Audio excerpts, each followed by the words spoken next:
Big shout out to all you Octagon fanatics. Make sure you hit those like, subscribe, and notification buttons to stay updated with all our latest MMA videos. Today we'll be looking at one of the most recognizable stars of the UFC, Stockton's very own Nate Diaz. Although Nate's MMA career has more or less had its final chapter, he's been part of some of the biggest PPV showdowns the UFC has ever seen, striking up some big rivalries with the likes of Conor McGregor, Tony Ferguson, and Jorge Masvidal. While some of these opportunities might have come a little bit late in Nate's career, he has never been known to shirk a challenge and is a true mixed martial artist in every sense of the word. There's so much phenomenal talent in the UFC. Still, some of the top fighters only specialize in one particular method of combat. This isn't a criticism. On the contrary, some of these fighters do it so exceptionally well, they can stay at the top of their division for an extremely long time. Khabib is a prime example of a fighter with a relatively average striking and kicking arsenal. Still, his wrestling was elite, probably the best the Octagon has ever witnessed. He didn't need to study boxing, karate, kickboxing, or BJJ to amplify his game because he comfortably sat at the top of the lightweight division for most of his career, and also found himself nestled into the zenith of the pound-for-pound ranking too. We aren't suggesting that Nate lacks an outstanding skill set in one particular discipline. On the contrary, his BJJ game and technique are up there with the best who have ever participated in the UFC. He has displayed this on several occasions. He also showed he could move, fight, and strike effectively when he fought Conor McGregor twice. As far as his boxing skills are concerned, he is effective when combining it in the Octagon with his jiu-jitsu. The McGregor fights were the high points of Nate's career, especially his performance in the first fight when he choked out the Irishman at the height of his fame.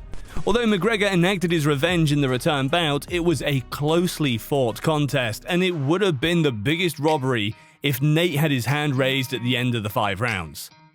Nate Diaz was a big box office name at his peak, culminating in millions of PPV sales in his 2 blockbuster fights against Conor McGregor. His likability, lifestyle, and ability to sell a fight all stood him in good stead for most of his career. Although he has attracted some controversy outside of the Octagon during his career, you'd be hard-pressed to find a fighter who hasn't stepped a foot or two out of line if they've been part of the UFC for over a decade. If he didn't have any of these box office attributes, he wouldn't have been selected as the next opponent for self-proclaimed future Boxing Hall of Famer Jake Paul. Nate's shown on multiple occasions that he has solid boxing IQ. In the Octagon, some of his best knockout wins have come via walking his opponent down and striking accurately. His second fight against Gray Maynard was a highlight reel knockout where he walked him down and sent him reeling away in the background as the referee called the fight to a halt. Nate Diaz! Nate Diaz has done it! What? His effective groundwork and punching also ended Conor McGregor when he bludgeoned the Irishman into submission.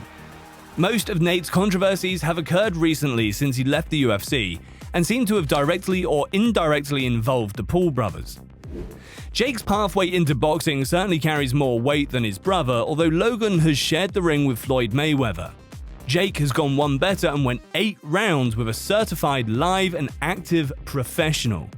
He still lost the fight, but seriously, I respect him for having the stones to finally step up and face stiff competition for the first time in his pro boxing career.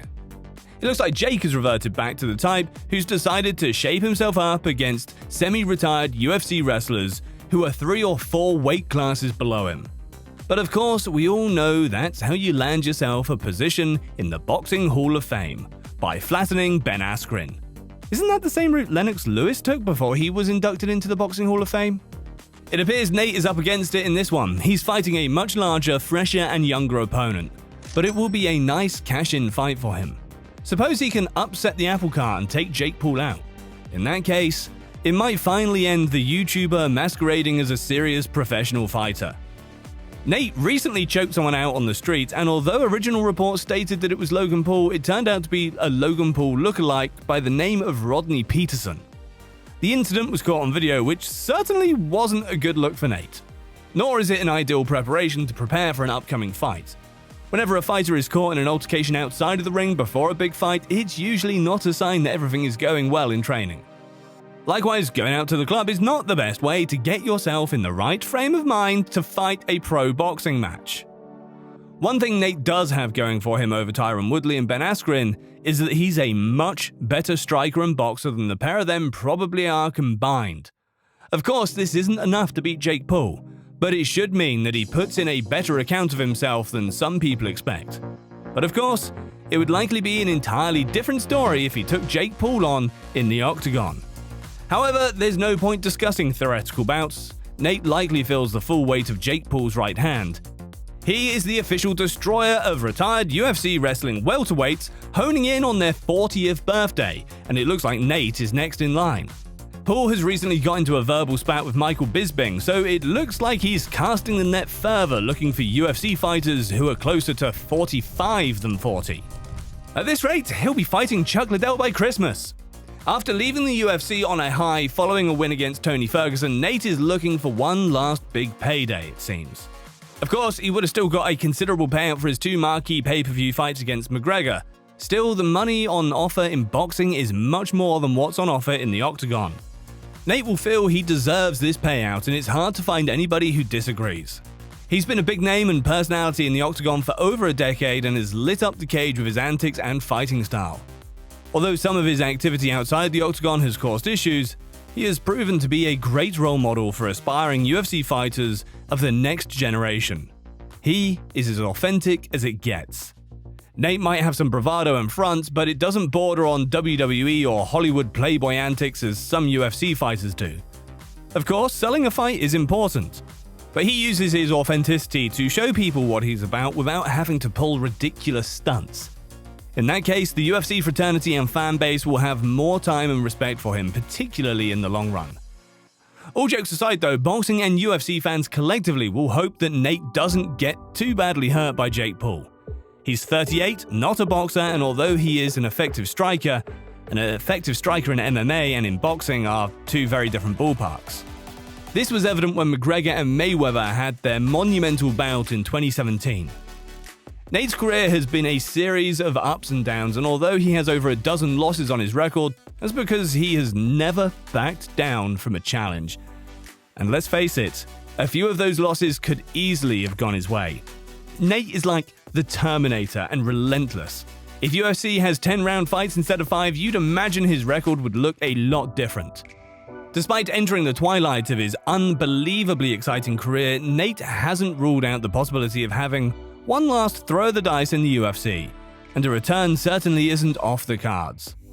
Whether he still has enough left in the tank to lift a championship is another question. It's highly unlikely, but who knows what could be further down the line for Nate in the world of MMA. Thanks for tuning in, fight fans, and remember to hit that like and subscribe button to stay updated with our latest videos.